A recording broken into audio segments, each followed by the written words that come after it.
Hello students, first chapter हमारा transition elements चल रहा था। इसमें ही नेक्स्ट प्रॉपर्टी आती है catalytic property. Catalytic property of transition elements.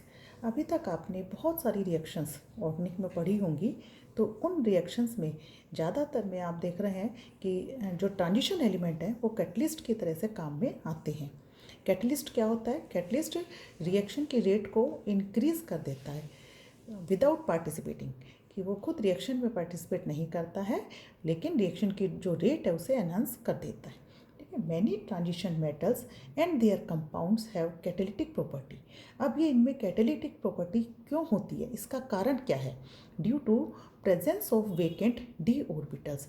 हम जानते हैं कि ट्रांजिशन एलिमेंट्स में जो डी ऑर्बिटल हैं वो क्या होते हैं? n-1 D. देखा था ना इलेक्ट्रॉनिक कॉन्फ़िगरेशन इनका, तो क्या था? n-1 D 1 to 10। तो इनके पास में वेकेंट डी ऑर्बिटल होते हैं।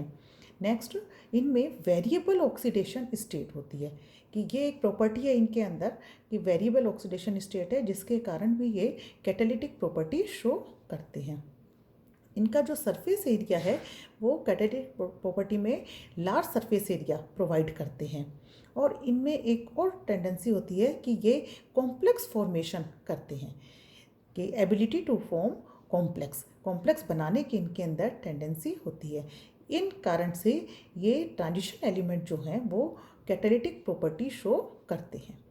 अब हम देखते हैं पहले कुछ एग्जाम्पल इनके, कि ये किस किस तरीके से कैटालिटिक प्रॉपर्टी शो करते हैं। ठीक है। स्कैंडियम जो है वो किसी भी तरीके की रिएक्शन में कैटलिस्ट की तरह से हम काम में नहीं लिया जाता है, कि scandium not used as catalyst. ठीक है।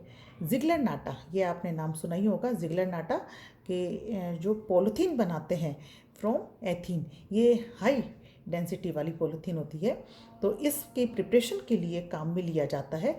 और जिगलर नाटा क्या है? TiCl3 plus tri ethylene aluminium, इन दोनों से मिलकर बना होता है जिगलर नाटा।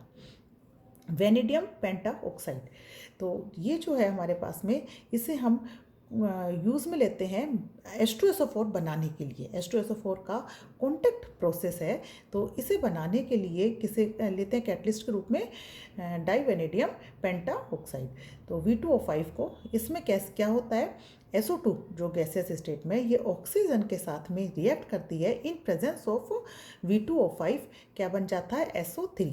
अब ये जो SO3 बना है गैसियस, ये अगेन H2SO4 से रिएक्ट करता है। अब आप ये कहेंगे कि H2SO4 तो आप बना रहे हैं और H2SO4 ही आप ले रहे हैं। हाँ बिल्कुल, यहाँ पर हम H2SO4 ले रहे हैं, और ये जो H2SO4 है इसके साथ में रिएक्ट करके क्या बनाया इसने? H2H2O7। क्या होता है ये? ओलियम। H2H2O7 ओलियम बना। ये जो ओलियम है इसकी रिएक्शन फिर H2O के साथ में होती है, तो यहाँ पर हमारे पास में क्या बन रहा है? डबल H2SO4 मिलता है। हमने जितना H2SO4 यहाँ लिया था उसका डबल मिलता है। कॉन्टैक्ट प्रोसेस में H2SO4 लिया जाता है रिएक्टेंट के फॉर्म में ना, लेकिन उससे डबल हमें क्या होता है? प्रोडक्ट के रूप में मिलता है। तो इसलिए हम यहाँ पर ये रिएक्शन कराते हैं। अच्छा, अगेन V2O5 को हम एरोमेटाइजेशन में भी काम में लेते हैं। ये आपने एरोमेटिक की रिएक्शंस पढ़ी होंगी पहले, तो वहाँ देखा होगा कि जैसे एसिटिलीन से हम बेंजीन बना रहे हैं, तो वहाँ किसको यूज़ में लेते हैं? V2O5 को। MnO2 को लेते हैं used as a catalyst in producing oxygen, कि ऑक्सीजन जो KClO3 की रिएक्शन कराते हैं इन प्रेजेंस ऑफ MnO2, तो KClO3 डिकम्पोज होकर KCl और O2 बनाता है। वैसे रिएक्शन ऐसे भी हो जाती है विदाउट MnO2, लेकिन अगर वैसे हम इसको रिएक्शन को कराते हैं तो बहुत टाइम लगता है, लेकिन इन प्रेजेंस ऑफ MnO2, क्योंकि ये क्या करता है? रिएक्शन की रेट को इंक्रीज कर देता है, तो रिएक्शन 15 से 20 मिनट में ही हो जाती है। आयरन को anhydrous FeCl3 used as Lewis acid in Friedel Crafts reaction. Friedel Crafts reaction आपने देखा होगा ऑर्गेनिक केमिस्ट्री के अंदर, एरोमेटिक का जो चैप्टर है उसके अंदर है फ्रिडल-क्राफ्ट एल्काइलेशन, फ्रिडल-क्राफ्ट एसाइलेशन। तो इनमें हम क्या लेते हैं? इनमें हम लेते हैं FeCl3, AlCl3 भी लेते हैं। एनहाइड्रस जो है इनको लुईस एसिड की तरह से ये एक्ट करती हैं, और ये कैटलिस्ट होता है यहाँ पर एज अ कैटलिस्ट काम में लिया जाता है। Used for preparation of benzene from acetylene, तो यहाँ पर भी वही एरोमेटाइजेशन के रूप में भी ये काम में आ रहा है कि एसिटिलीन की रिएक्शन अगर बेंजीन में कन्वर्ट करें तो प्रिपरेशन ऑफ बेंजीन हो गई, एसिटिलीन से बेंजीन बनाने के लिए भी आयरन काम में लिया जाता है। और एक आपने हेबर प्रोसेस का नाम तो सुना ही होगा कि NH3 का जो हम सिंथेसिस करते हैं उसके लिए भी लेते हैं N2 plus 3H2 is equal to twice NH3, N2 plus 3H2 और आयरन की प्रेजेंस में क्या बन जाता है ट्वाइस NH3, तो यहाँ भी काम में लेते हैं। एक काम होता है इसमें फेंटन रिएजेंट आयरन का ही, तो ये होता है FeSO4 प्लस H2O2, तो फेंटन रिएजेंट को used as an oxidizing agent की तरह से इसे काम में लेते हैं। अब ऑक्सीडाइजिंग एजेंट की तरह से लेते हैं हम यहाँ पे अल्कोहल से एल्डिहाइड बनाने के लिए, मतलब कंट्रोल्ड प्रोसेस।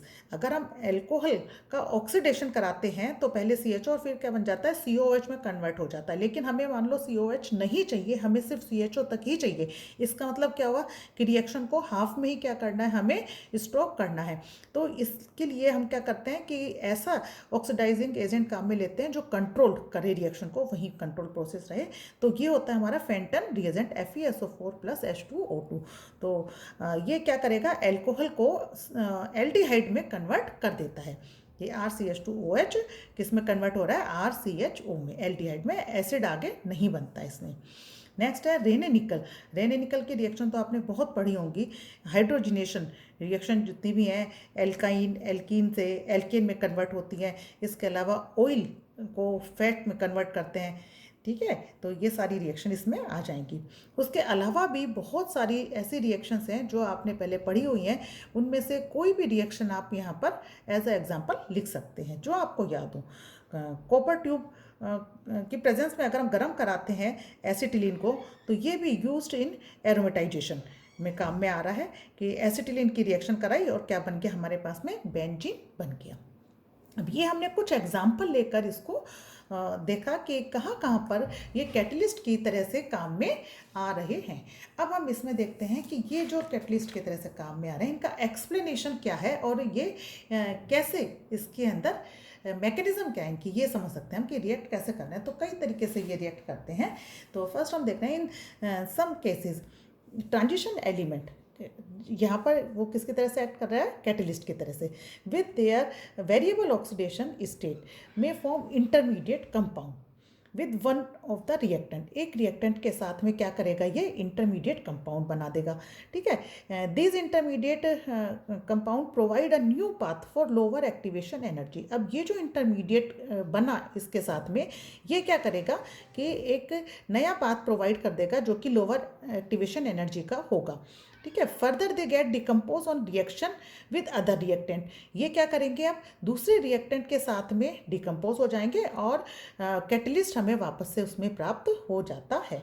यहाँ पर अब ये रिएक्शन कैसे हो रही है इसे हम ऐसे समझ सकते हैं कि X जो है वो हमारे पास में क्या है, वन रिएक्टेंट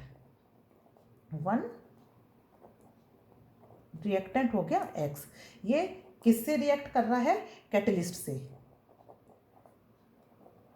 ठीक है। और कैटलिस्ट क्या है यहाँ पर हमारे पास में, ट्रांजिशन मेटल है, ट्रांजिशन मेटल या एलिमेंट जो भी है, इसके साथ में इसने क्या करा है, रिएक्ट करा है और रिएक्ट कर कर ये क्या बना रहा है, एक्स कैटलिस्ट, और ये क्या हो गया हमारे पास में, इंटरमीडिएट,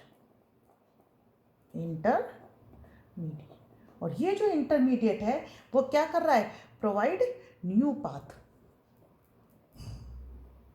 पाथ क्या बना रहा है, ये हमारे लिए बना रहा है, provide new path for reaction, ठीक है। अब ये जो हमारे पास में कैटलिस्ट बना है, कैटलिस्ट क्या बन गया हमारे पास में, एक्स, और ये कैटलिस्ट इंटरमीडिएट था, ये रिएक्शन करके, तो ये हमारे पास में क्या था, इंटरमीडिएट।